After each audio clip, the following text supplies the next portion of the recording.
नमस्कार, मैं अमित त्रिवेदी ज्योतिषाचार्य। 2026 के वर्ष में 15 मार्च से 14 अप्रैल तक सूर्य और शनि की युति हो रही है। अब ये सूर्य और शनि की युति क्या है, इसके अनुसंधान में मैं पूरी जानकारी दे रहा हूँ। कहाँ-कहाँ इसका प्रभाव हो सकता है, हम मनुष्य को किस प्रकार से सावधानी रखनी है, इसके अनुसंधान में जानना बहुत आवश्यक है। क्यों जानना आवश्यक है? क्योंकि सूर्य पिता है, शनि पुत्र है। सूर्य उजाला है, शनि अंधेरा है। सूर्य सत्ता कारक है, शनि मजदूरों का कारक है।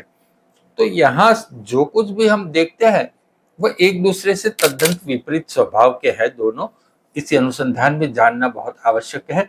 और खास करके सूर्य और शनि की युति मीन राशि में हो रही है, जहाँ नेपच्यून पहले से है, शुक्रदेव वहां उच्च के है। तो जानना बहुत आवश्यक है, अचूक जानिए।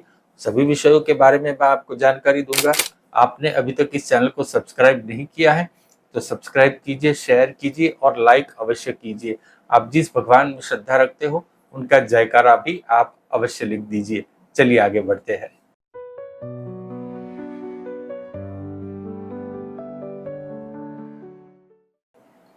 अब बात यह है कि सूर्य जब मीन राशि में परिवर्तन करेंगे 15 मार्च 2026 को, तो वह मीनारक का समय कहलाया जाएगा। 14 अप्रैल तक का समय। मीनारक मतलब यहाँ शुभ कार्य वर्जित होंगे, ये बात आप ध्यान में रखिए। लेकिन हाँ, आपको भगवान की कोई पूजा करनी है, घर में कोई सत्संग का कार्य करना है, कोई कथा अनुसंधान में कार्य करना है, हवन यज्ञ करना है, तो आप अवश्य कर सकते हैं। दान पुण्य कर सकते हैं, तो मीनारक में आप ये सब कर सकते हैं। अब जानिए कि क्या क्या संभावनाएं हो सकती है, सूर्य और शनि का प्रभाव क्या क्या हो सकता है। दोनों एकदम विरुद्ध जाति के हैं, तो इसलिए जानना बहुत आवश्यक है। अब दोनों के स्वभाव विरुद्ध है और दोनों एक साथ है, तो स्वभाव तो टकराएगा।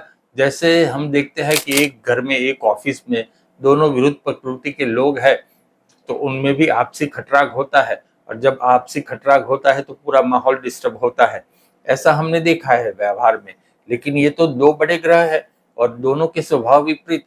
तो जान लीजिए, लोग अपनी हेल्थ के प्रति बहुत सजग हो जाएंगे। हेल्थ के प्रति सजग होना मतलब छोटे मोटे हेल्थ प्रॉब्लम भी हो सकते हैं, जैसे पल्स बढ़ जाना, हृदय के धबकार जो बढ़ जाना, इस प्रकार से हो सकता है। जो कोई भी व्यसन करता है, सिगरेट, दारू, तंबाकू, हो सके तो व्यसन को त्याग दे। अगर त्याग नहीं सकते तो उसे हो सकते तो थोड़ा कम कर दे, वह आपके लिए बहुत लाभकारक हो सकता है। और परिस्थिति यह होगी कि कोई किसी का ओपिनियन मानने के लिए राजी ही नहीं होगा। क्यों होगा? क्योंकि सब लोग अपनी अपनी ही चलाएंगे, अपने मन के विचार, अपनी डोमिनेंसी वो सब करना चाहेंगे। और बात यह है कि खुद जो तय करेंगे उसके ऊपर भी लोग डाउट करेंगे और मन में शंका होगी, द्विधा होगी, करूं न करूं, इस प्रकार की परिस्थिति होगी। छोटी छोटी बातों में मतभेद हो जाएगा, डिबेट हो जाएगी। क्योंकि जैसे मैंने कहा कि सूर्य राज सत्ता के कारक है और शनि जो है मजदूरी का कारक है, मतलब वर्कर का कारक है। अब दोनों अलग अलग है, दोनों की कभी बनी नहीं, न बनेगी। अब दोनों अलग स्वभाव के कारक है, तो कोई उत्तर कहेगा, कोई दक्षिण कहेगा। तो छोटी बात में डिबेट हो जाएगी और वह डिबेट कोई बड़ा स्वरूप भी ले सकती है और मन में कोई न कोई कसक सबके मन में रहेगी। साथ ही अब हम आगे देखें तो अभी यहाँ जो युद्ध चल रहा है अमेरिका और ईरान के बीच में, साथ में इजराइल भी है, तो ये युद्ध और जोर पकड़ेगा। ऑयल, पेट्रोल, गैस आदि की परिस्थिति गंभीर हो सकती है, क्योंकि जमीन में से निकलने वाली जो चीजें हैं उसके अनुसंधान में यह परिस्थिति विकट बताता है। और वहां नेपच्यून है, तो दरिया का स्थान का स्वामी नेपच्यून भी वहां है। तो इस प्रकार के जो दरिया से आने वाली परिस्थिति है, वहां बखेड़ा हो सकता है कोई युद्ध का कोई नया ही क्षेत्र दरिया में खुल जाए, समंदर में खुल जाए, इस प्रकार की परिस्थिति है।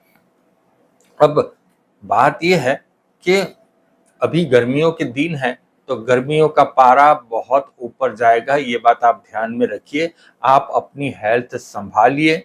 साथ ही समंदर में तूफान आने की भी संभावना है, ये बात भी आप नकार नहीं सकते। तो सबको सजग रहना पड़ेगा। विरोध पक्ष को, देश में जो ऑपोजिशन है ऑपोजिशन को कोई ना कोई मुद्दा मिल जाएगा। अब राज सत्ता का जो कारक है सूर्य, वहां शनिदेव है, तो विरोध पार्टी जो है वो बिल्कुल प्रबल बनेगी, अपने दमखम से विरोध करेगी। एक बात ये भी जान लीजिए, घर में क्या परिस्थिति हो सकती है। अपने घर में पति और पत्नी के बीच, पिता और पुत्र के बीच यह परिस्थिति खटराक देने वाली है, तो यहाँ सावधान रहना होगा। अब बात यह है, अधिक विवाद करेंगे तो अवश्य तकलीफ हो सकती है। परिस्थिति ये करनी है कि आप एकदम से किसी की बात मत काटो, बिल्कुल शांति से सुनते रहो और फिर धीरे से अपनी बात करो। अगर विवाद होता है तो वहां से निकल लो। ये परिस्थिति करनी भी बहुत कठिन हो जाएगी, क्योंकि कोई भी रह नहीं सकेगा अपनी बात रखे बगैर। तो बात जैसे अपनी रखोगे वहां विवाद हो जाएगा। शनिदेव को जल्दी पसंद नहीं है, तो कोई भी सरकारी कार्य में आप जाओगे तो वहां कार्य देरी से हो सकता है। यदि आपका कोई सरकारी कार्य पहले से अटका हुआ है तो वहां परिस्थिति देरी की ही है, तो आपको बिल्कुल शांति अभी रखनी है, क्योंकि शनिदेव को जल्दी पसंद नहीं है। शनिदेव एक ही हाउस में, एक ही राशि में 2.5 साल बिताते हैं, जबकि सूर्यदेव 1 महीना बिताते हैं। तो यहाँ शनिदेव को जल्दी पसंद नहीं है। अब भाग्य सूर्यदेव जो है वो हड्डियों के भी कारक है, तो उसके ऊपर से वो, जब शनिदेव के ऊपर से वो पसार होंगे तो हो सकता है सबकी हड्डियों में तकलीफ हो सकती है, सबकी नहीं लेकिन छोटी मोटी तकलीफ हो सकती है। जो लोग डेली व्हीकल चलाते हैं, लॉन्ग ड्राइव करते हैं, उनको बड़ी सावधानी से कार्य करना है कि जब भी शनिदेव फल धीमा करते हैं तो सूर्यदेव को थोड़ी जल्दी रहती है। तो एक तरफ जल्दी और एक तरफ धीमापन, तो ये दोनों की कश्मकश में बात बिगड़ सकती है। ये बात भी आप ध्यान में रखिए। अगर आप जॉब करते हैं तो आपके बॉस के साथ आपके रिलेशन बिगड़ सकते हैं। आपके बॉस आपके ऊपर सख्ती करेंगे, लेकिन अब जो वो सख्ती करेंगे तो आप ये मत सोचिए केवल आपके ऊपर वह सख्ती करते हैं, उनके ऊपर भी उनके बॉस सख्ती करते हैं। ये बात आप बिल्कुल ध्यान में रखिए। कुछ राशि है, उन राशियों को बड़ी सावधानी से काम करना है। उसमें मेष राशि तो है ही है, जो पहले से तकलीफ में है, तो किसी का विरोध आप मत कीजिए, आपके लिए परिस्थिति सानुकूल नहीं रहेगी। मकर राशि, कुंभ राशि, इन राशियों को भी संभालना है, लेकिन फिर भी मैं इतनी परिस्थिति खराब नहीं देख रहा। क्यों नहीं देख रहा? क्योंकि वहीं पे शुक्रदेव उच्च के विराजमान है। शुक्रदेव शुभ ग्रह है, संबंधों के कारक है, वैभव के कारक है। जो भी परिस्थिति होगी उसमें से मार्ग निकलेगा। मैं बिल्कुल आश्वस्त हूँ। कुछ लोग कहते हैं कि भाई ये हो जाएगा, वो हो जाएगा, यहाँ हो जाएगा। इतनी गंभीर परिस्थिति होने की कोई संभावना नहीं है। जैसे ही बुधदेव वक्री में से मार्गी हो गए और शुक्रदेव तो वहां मीन के पहले से उच्च के विराजमान है। दूसरी बात यह है कि सूर्य शनि साथ में है, तो चिकित्सा क्षेत्र में कोई ना कोई क्रांति आने की संभावना है। जैसे मैंने कहा कि लोग हेल्थ के प्रति जागरूक होंगे, लेकिन चिकित्सा क्षेत्र में सूर्य शनि साथ में है तो कोई ना कोई क्रांति आने की संभावना है। जो लोग मेडिकल व्यवसाय में है उनके बिजनेस में बढ़ोतरी होगी, इस प्रकार की परिस्थिति यहाँ दिखाई देती है। जो लोग मेडिकल रिप्रेजेंटेटिव है, दवाइयाँ बेचते हैं, जो कंपनी दवाई का मैन्युफैक्चर करती है, उनके लिए परिस्थिति सानुकूल हो सकती है। अब उनके लिए परिस्थिति सानुकूल तब होती है जब लोगों की हेल्थ बहुत बिगड़ती है। तो छोटी मोटी हेल्थ के प्रॉब्लम के इश्यू आने की संभावना है। सब लोग अपना ख्याल रखिए। अब करना क्या है, ये सब तो हो चुका, लेकिन हम क्या सात्विक उपाय करेंगे? वो होता है ना कि भाई वैक्सीन, वैक्सीन कौन सी आप लगाएंगे जिससे आने वाला रोग आपको दूर से ही थम जाए। तो यहाँ वैक्सीन मतलब सात्विक उपाय।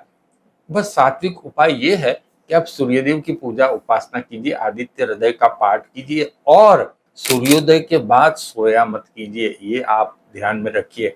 और संध्या समय जब भी सूर्यास्त होता है तब आप बिल्कुल सावधान हो जाइए, शांति से वर्तन कीजिए और संध्या समय के ऊपर कोई भी गाली गलौज मत कीजिए, अपने मुंह से अपशब्द मत बोलिए और खाने में बिल्कुल सात्विक खुराक आप करिए, खाइए। और कोई भी सीनियर सिटीजन है, घर में पिताजी है, ऑफिस में बॉस है, कोई किसी सरकारी अधिकारी में आप काम करने जा रहे हो, तो बिल्कुल शांति से बर्ताव कीजिए, यह आपके लिए बहुत हित में होगा। वरना तय मानिए बखेड़ा होने की संभावना तो बिल्कुल है। हनुमान चालीसा का पाठ कीजिए, धरती माता के पूजन कीजिए, मिट्टी की पूजा कीजिए, यह आपके लिए बहुत कारगर पुरवार होगा और शनिदेव की कृपा भी प्राप्त होगी, सूर्यदेव की कृपा भी प्राप्त होगी। हमें तो क्या है, सूर्यदेव और शनिदेव दोनों की कृपा चाहिए। अगर हम कहेंगे कि केवल सूर्यदेव की कृपा चाहिए तो शनिदेव की कृपा नहीं मिलेगी, तब भी बहुत प्रॉब्लम होगी। और शनिदेव की कृपा चाहिए और सूर्यदेव की कृपा नहीं मिलेगी, तब भी बहुत प्रॉब्लम होगी। तो सूर्यदेव और शनिदेव दोनों की हमें कृपा चाहिए, तो शनिदेव के मंदिर में आप अवश्य जाया कीजिए। साथ ही एक काम और कीजिए, किसी भी वृद्धाश्रम में जाइए, छोटी मोटी दान दक्षिणा आप दीजिए, आपके लिए ये परिस्थिति बहुत ये कारगर रहेगी। और आप किसी भी आदमी को मजदूरी के लिए बुलाते हैं तो उनके साथ अच्छा बर्ताव कीजिए, उनको कुछ खिलाइए पिलाइए, उनके जो पैसे तय किए हैं वह पैसे उनको दे दीजिए, यह आपके लिए बहुत कारगर साबित होगा। शनिदेव की कृपा यहाँ से आपको प्राप्त होगी। और सूर्यदेव की कृपा तो आप मान लो सूर्यदेव की पूजा करते हैं प्रातः समय उठ के, तो वहां तो सूर्यदेव की कृपा तो आपको मिलनी ही मिलनी है। जो लोग लोहे के व्यवसाय में हैं तो लोहे का पूजन अवश्य करें और बहुत शांति से लोहे को सम्मान की नजरे से देखे, वह आपके लिए परिस्थिति सुगम बना सकता है। तो सूर्यदेव और शनिदेव की जो युति है, उनकी परिस्थिति क्या हो सकती है, मैंने आपको पूरी जानकारी दी है। आपने अभी तक इस चैनल को सब्सक्राइब नहीं किया है तो सब्सक्राइब कीजिए, शेयर कीजिए और लाइक अवश्य कीजिए। नमस्कार।